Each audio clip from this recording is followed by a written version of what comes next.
Dear students, आज के इस वीडियो में हम लोग सीटेट के सिलेबस के बारे में डिस्कशन करेंगे और समझेंगे कि सिलेबस क्या होता है, कितना विषय पढ़ना होता है। चलिए शुरू करते हैं, सारी बात को एकदम विस्तार से समझेंगे। उम्मीद करते हैं कि आप लोग खैर व आफियत से होंगे। तो सबसे पहले ये जानना ज़रूरी है कि सीटेट का जो एग्ज़ाम होता है ना, ये 2 पैटर्न पर होता है अभी तक। आगे चल के ये इसमें कुछ बदलाव भी होने वाला है, लेकिन इस बार बदलाव नहीं होगा। तो सीटेट 2 पैटर्न पर होता है, एक 1 to 5 के लिए, एक 6 to 8 के लिए।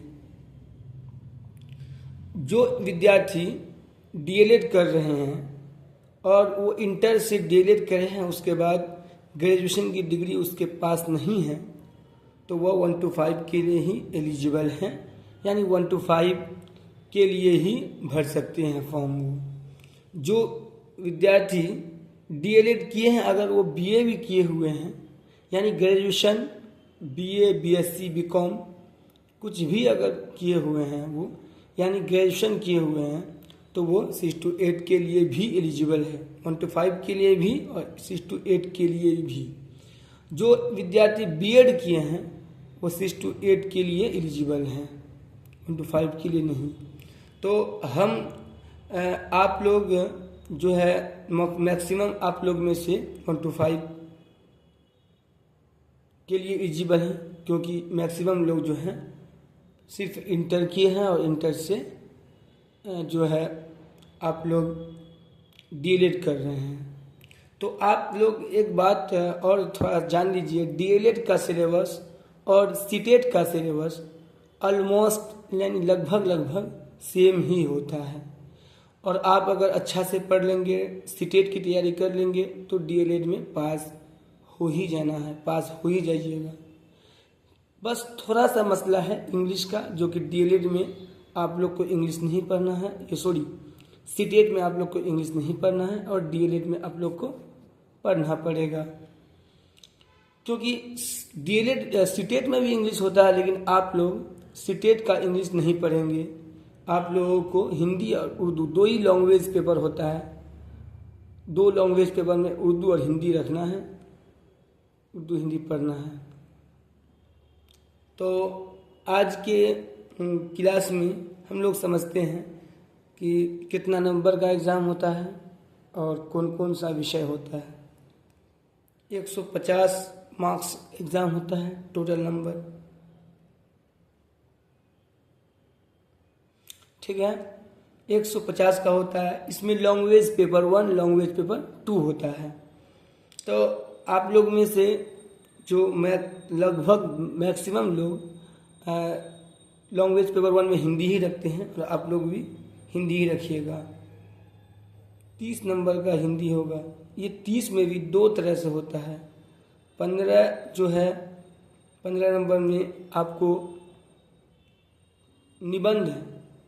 निबंध पढ़ना होगा, है ना। निबंध में से आंसर निकालना होगा, यानी पैराग्राफ में से आंसर खोज के निकलना होगा, और 15 पेडागोजी होगा।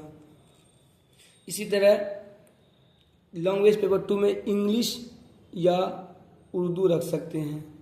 आप लोग में से मैक्सिमम लोग तो उर्दू ही रखेंगे, इसलिए हम उर्दू का सिलेबस डिस्कस करेंगे। उर्दू 30 नंबर का एग्ज़ाम होगा, जिसमें से 15 नंबर उर्दू में भी मजमून, जिसको निबंध हिंदी में बोले थे, सेम चीज़ रहेगा। थोड़ा सा हिंदी के बनिस्बत उर्दू का मजमून इजीली होता है। उर्दू का जो उर्दू पढ़ने जानते हैं तो 15 में से 15 ही निकाल लेंगे वो, लेकिन हिंदी में थोड़ा सा टफ होता है, इसको थोड़ा अच्छे से अध्ययन करके जाना पड़ेगा।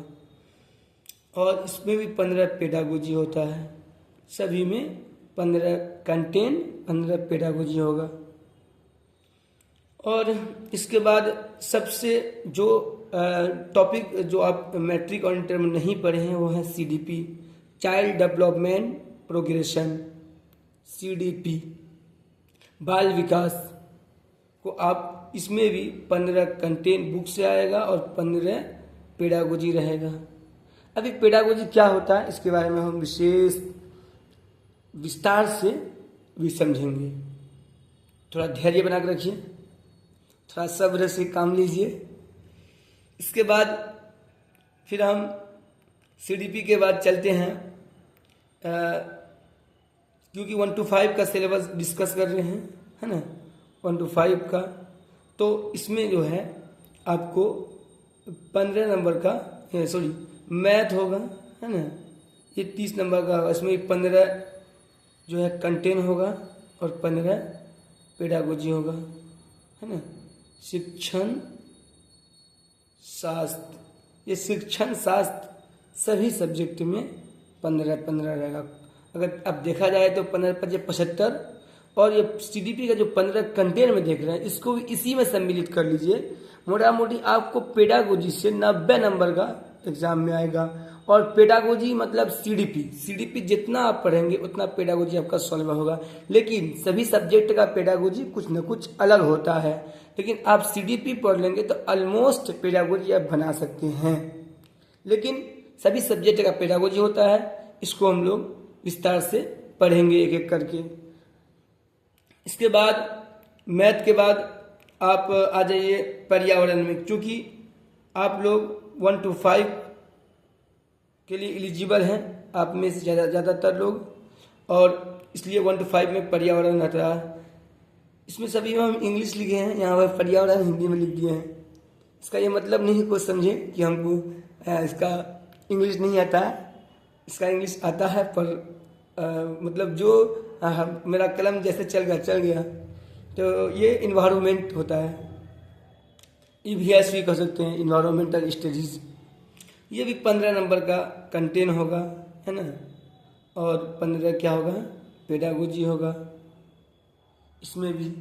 यानी आप ये देख रहे हैं कि मोटा मोटी शिक्षण शास्त्र 75 नंबर का है, और ये पेडागोजी सभी में पढ़ना। तो आप क्यों नहीं पेडागोजी ही पढ़ के एग्जाम पास कर जाएं।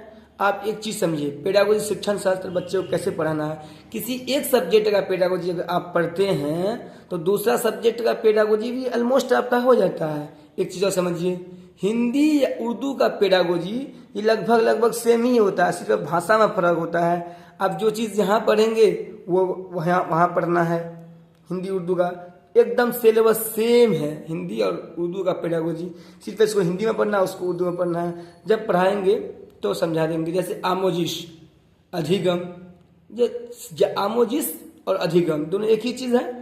आप एक चीज़ अगर हिंदी पढ़ लेते हैं, वहाँ पर आप जान जाते हैं नाम की आमोजिश इसका उर्दू है, तो आप जो है आपको उर्दू पढ़ने की ज़रूरत नहीं पड़ेगी। और हम आपको एक उर्दू पढ़ाएंगे, इसके साथ साथ हिंदी भी दे देंगे। यानी अगर 30 नंबर का उर्दू अगर पढ़ा देंगे तो आपको 30 नंबर हिंदी फ्री में दे देंगे, यानी 30 दूनी 60 नंबर आपको हो जाएगा। अच्छा, CDP आपको पढ़ना है, क्योंकि CDP ही सभी सब्जेक्ट का जड़ है। CDP पढ़ के आप सभी सब्जेक्ट का पेडागोजी ऑलमोस्ट यानी लगभग बना सकते हैं।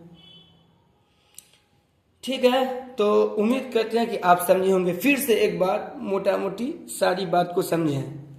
आप ये समझें कि सीटेट का जो एग्ज़ाम होगा 1 to 5 का सिलेबस चूँकि डिस्कस कर रहे हैं, 6 to 8 में कुछ चीज़ें अलग हैं, 1 to 5 का हम सिलेबस डिस्कस कर रहे हैं। तो 1 to 5 में सबसे पहले आप तो 30 का उर्दू अगर पढ़ लेते हैं, 30 नंबर का उर्दू, तो 30 के उर्दू में 2 भाग है। एक जो है कंटेंट है। कंटेंट मतलब यहाँ पर बुक से कुछ नहीं है, यहाँ पर आपको कोई कहानी या कोई कविता देगा, उसमें से 2, देखिए इसमें 15 में भी 2 भाग हैं। एक कविता मतलब नज़म है ना, एक नज़म पार्ट से है, एक कविता, एक जो है कहानी मतलब नसर से है। पोएम सेक्शन और पोइट्री सेक्शन अंग्रेजी में। अगर आप अंग्रेजी भी आपका रहता तो एकदम और इजी हो जाता है, लेकिन चूँकि अगर आप उर्दू पेडागोजी पढ़ लेते हैं, हिंदी पढ़ लेते हैं, इसका सिर्फ अंग्रेजी वर्ड जानते हैं, तो अंग्रेजी पेडागोजी भी जान जाइएगा।